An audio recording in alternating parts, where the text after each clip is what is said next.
وغواړئ نو در به کړی شي، ولټوئ نو تاسو به یې ومومئ، ور وټکوئ نو درته به کلاو کړی شي.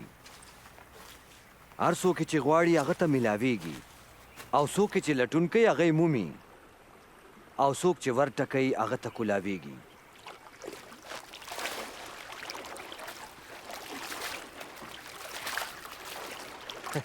په تاسو کې داسې یو پلار هم شته چې زوی ته یې مهیو غواړي او دی ورله مار ورکي، یا چې هګۍ غواړي نو لړم ورکوي څه. نو چې تاسو ګناهګاران په دې پوهېږئ چې تاسو خپل اولاد له ښه څیزونه ورکوئ، نو آسماني پلار به څومره زیات روح القدس هغه چاله ورکي چې څوک یې ترې غواړي. زه تاسو ته دا وایم چې د خپل ژوندون دپاره دا اندېښنې مه کوئ چې څه به خورو یا څه به اغوندو، ځکه چې ژوندون د روټۍ نه او بدن د جامو نه بهتر دی. کارغانو ته وګورئ،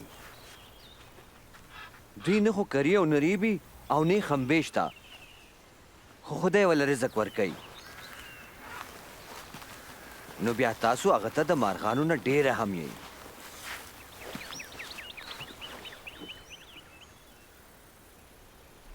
په تاسو کې څوک په اندېښنو خپل ژوند یوه لحظه زیاتولی شي؟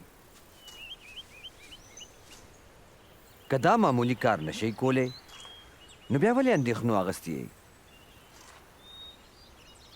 دې ګلونو ته خیال وکئ چې څنګه غټېږي، نه خواري کوي او نه ځان له جامې جوړوي. خو سلیمان سره د خپل ټول شان و شوکت د دې ګلونو په شان جامې نه وې اچولې. خو که خدای د پټو وښو ته داسې جامې ورکړي چې نن شته او سبا په اور کې غورځولی شي، نو ولې هغه به تاسو له ښکلې جامې در نه کړي څه؟ ای د کم ایمان خاوندانو، زمونږ ایمان کوي که ستاسو ایمان د شړشمو د دانې عمره وي، نو که تاسو د توت دې ونې ته ووایئ چې د بیخ ووځه او په سمندر کې لاو شه، نو ستاسو حکم به ومني.